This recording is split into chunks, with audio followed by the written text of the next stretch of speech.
रउआ हमार सास नहीं की जो हमेशा हुक्म चलावत रहीला।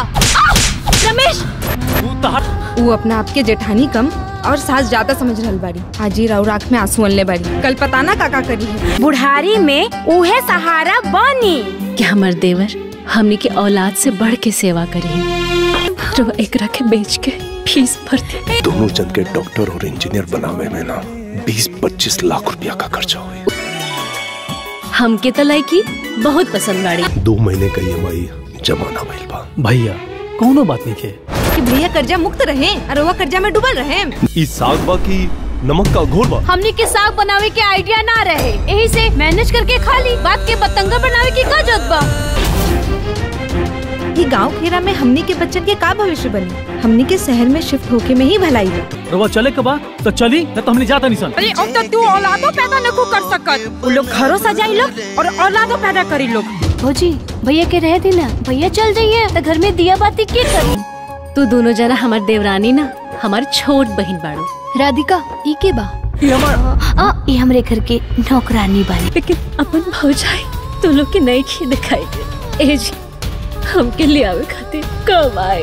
ये पति पत्नी तू लोग के इस्तेमाल कर पड़े। अभी कभी निकली नाता पुलिस के बुला के अभी दोनों जने के अंदर करा दे। दोनों परानी के कुछ नहीं के भइल बा, बस वो लोग पैसा ही ठीक चाहत बड़े। बच्चों लोगन के फोन करता ना। तोहनी लोग कहल का चाहत बड़ा कि भैया मरल बड़े तो भैया के अंतिम संस्कार में तू आई बा और तुम्हार भौजी मर जाई तो वो आई। 1 मिनट मैडम जी, ये हमारा ज्वाइनिंग लेटर। भाई अभी तो नौकरी लागल हा, अब पहिल का तनख्वाह हो नहीं खे मिलल।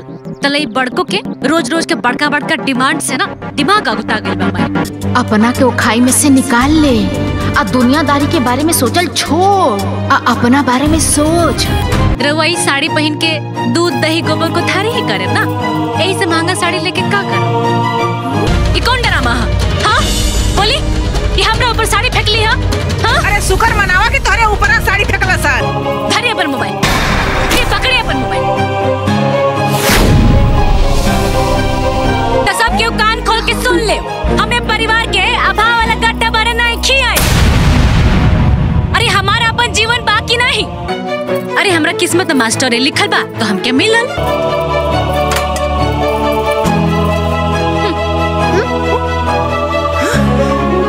रिश्तों और प्यार पे आधारित काफ़ी ज़बरदस्त मूवी बनाई गई है।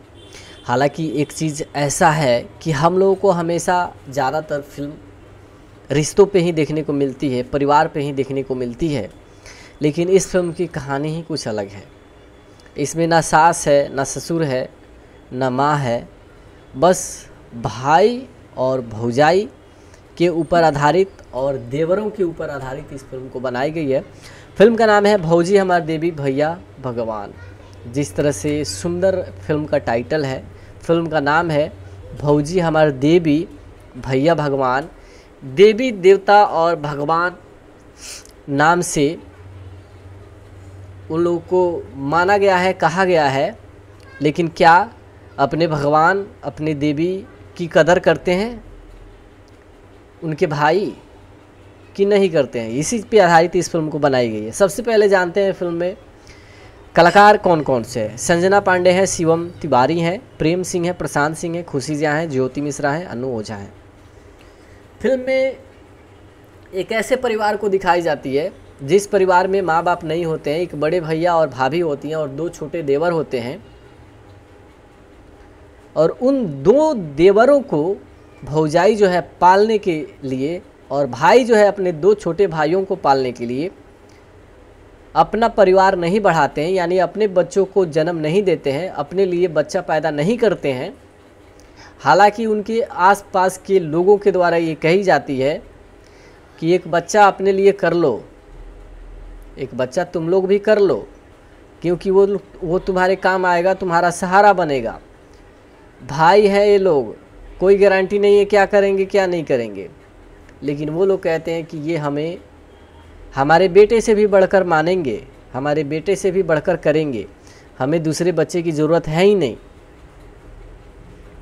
लेकिन वो दिन दूर नहीं होता है जब इन लोगों को समझ में आता है कि हम लोग तो कुछ है ही नहीं इन लोगों के लिए।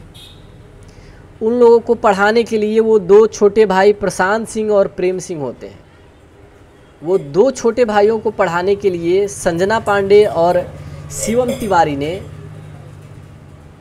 अपना ज़मीन, अपना कमाई, अपना पसीना बहाया, हर चीज़ न्यौछावर कर दिया उन लोगों को पढ़ाई के लिए। दिन रात काम करके, संजना पांडे किसी और के घर में जा कर के काम करके पैसे कमाती है। इनके भैया जो है चिमनी में ईंट ढो ढो करके, भट्टे में काम करके पैसे कमा करके इनको पढ़ाते हैं। और बाद में इनको डॉक्टर इंजीनियर बनते बनते ये लोग सारे ज़मीन जायदाद अपना बेच देते हैं। यहाँ तक कि संजना पांडे के पास एक गहना भी नहीं बचता है उनके पहनने के लिए। एक एक गहना बेच देती है अपने बेटे को पढ़ाने के लिए। यानी बेटा तो है नहीं, देवर हैं लोग, लेकिन बेटे समान देवर को पढ़ाने के लिए हर चीज़ मतलब त्याग देते हैं लोग। यहाँ तक कि अपनी ज़िंदगी की लाठी, अपने सहारे की लाठी भी त्याग देते हैं लोग, अपनी खुशियाँ त्याग देते हैं लोग। लेकिन समय किस तरह से बदलता है, जैसे ही ये डॉक्टर और इंजीनियर बन जाते हैं, प्रशांत सिंह डॉक्टर बनते हैं और प्रेम सिंह जो है इंजीनियर बनते हैं। इनकी पत्नी प्रेम सिंह की शादी होती है ज्योति मिश्रा से और प्रशांत सिंह की शादी होती है अन्नू ओझा से। जब ये दोनों बहुएं इन लोगों की घर में आती हैं तब मामला ये होता है कि इनको पढ़ाने लिखाने में इनके भाई जो है कुछ रकम, कुछ पैसे कर्ज लिए होते हैं। उसे कहते हैं ये कि ये पैसा अभी कुछ जमा नहीं हुआ, चुकता करना था। प्रेम सिंह कहते हैं भैया आप काहे टेंशन लेते हैं, जमा हो जाएगा। लेकिन इनकी पत्नियां इनसे कहती हैं कि कर्जदार हैं वो और भरेंगे आप लोग हैं, आप लोग काहे भरिएगा वो कर्ज सब हैं। यहाँ तक कि इनके भाई लोग इस तरह से बदलते हैं कि उन लोगों को नौकरानी की ज़रूरत होती है तो अपने भाभी को लेके जाते हैं, भैया को नहीं लेके जाते हैं। भैया को पुराने ही घर पे छोड़ देते हैं। अब यहाँ नया पुराना घर की बात कहाँ से आई, तो बात यहाँ से है कि गांव में जब इन लोगों की शादी हो जाती है, ये रहने लगते हैं, तब प्रशांत सिंह और इनकी पत्नी और प्रेम सिंह और इनकी पत्नी ज्योति मिश्रा प्लान करते हैं कि हम लोगों को शहर चल के रहना चाहिए, या गांव में कब तक रहेंगे। इनके जाते टाइम भी एक औरत के द्वारा कही जाती है कि अभी से भी समय है, अपने लिए बच्चा कर लो तुम लोग। ये लोग छोड़ के चले जाते हैं। हालांकि इनके भैया शिवम तिवारी मना भी करते हैं कि तुम लोग पागल हो गए हो, गांव छोड़ के, अपना घर छोड़ के, ज़मीन छोड़ के जाके शहर में रहोगे हैं। तो इनके भाई कहते हैं भैया पगला तो आप गए हैं, वो सब ठीक कह रही है, हम लोगों को चलना चाहिए यहाँ से। अब ये लोग जाकर शहर में रह जाते हैं। कुछ ही दिनों के बाद पता चलती है कि प्रशांत सिंह की पत्नी ज्योति अन्नू ओझा प्रेग्नेंट है। वो कहती है अब हमें एक नौकर की ज़रूरत है।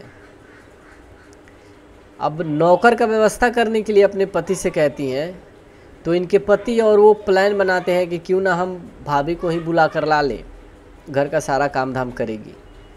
अब देखिए, जिस भाभी ने इन लोगों को पढ़ाने के लिए, डॉक्टर बनाने के लिए, इन लोगों की भविष्य के लिए अपना भविष्य त्याग दिया, अपना भविष्य न्यौछावर कर दिया, उस भाभी के अंदर के लिए इन लोगों के अंदर कितनी बड़ी सम्मान है, प्यार है भाई के प्रति, कि उनको नौकरानी बना के घर पे लाते हैं, घर का सारा काम धाम करती है। ज्योति मिश्रा के पिता के मेहमान नवाजी में ये लोग शरबत वगैरह खाने की चीज़ें नहीं चलाते हैं, इनकी भौजाई चलाती है संजना पांडे। गलती से एक बार गिर जाता है उनके हाथ से कुछ ड्रिंक वगैरह, तो ज्योति मिश्रा के पिता बोलते हैं कि कैसी बदतमीज़ औरत है ये। और कुछ सहेलियों के द्वारा ज्योति मिश्रा के सहेली के द्वारा ये पूछा जाता है कि ये कौन है। वहीं पे उनके पति हैं, वहीं पे उनके देवर हैं संजना पांडे के। ज्योति मिश्रा कहती है हमारे घर की नौकर है, नौकरानी है हमारी। ना प्रेम सिंह की जुबान से एक लफ्ज़ निकलती है कि तुम्हारी हिम्मत कैसे हुई मेरी भाभी को नौकरानी कहने की। न प्रशांत सिंह की हिम्मत हुई। घर का सारा काम करती है। जब ये देखती है कि मतलब अब हमसे नहीं हो पाएगा तो फ़ोन करती है अपने पति शिवम तिवारी के पास, कहती है कि आप मुझे लेने कब आइएगा। आते भी हैं शिवम तिवारी, लेकिन आकर देखते हैं कि इनकी पत्नी इस घर में कितनी नौकरानी की तरह खट रही है, कितने ज़्यादा काम कर रही है दिन रात।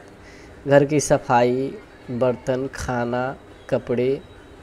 इनकी दयादन जो है, गोतिन जो है, अपना सारा कपड़ा लाकर इनके ऊपर रख देती है कि आप धो दो ना भाभी।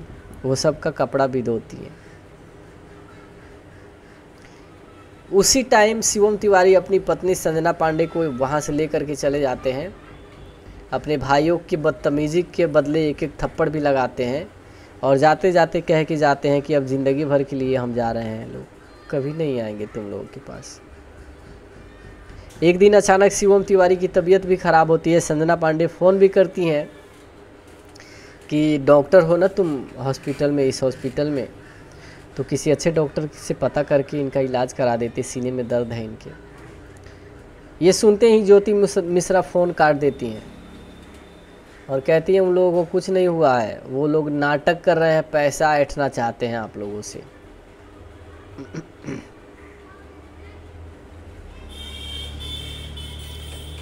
लेकिन ये लोग भी उन्हीं लोग का बात मानते हैं। कुछ दिनों बाद पता चलता है कि अब वो इस दुनिया में नहीं है।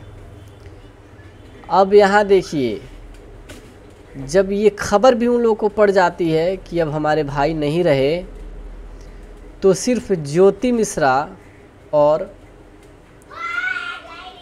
प्रेम सिंह अपने घर को आते हैं, यानी भैया के पास पहुंचते हैं। अनु तिवारी, अनु ओझा और प्रशांत सिंह नहीं आते हैं। भैया के नहीं रहने पर नहीं आते हैं। अब बताइए। संजना पांडे पूछती हैं कि क्या वो कहाँ है। तो ये लोग कहते हैं अरे हम लोग आए हैं ना, वो लोग काम में हैं, बिजी हैं। तो कहती है कि तुम लोग का मतलब क्या है, यानी ये मरे हैं तो तुम आए हो और जब हम मरेंगे तो वो आएगा। बंटवारा कर दियो हम लोगों का मरण में भी।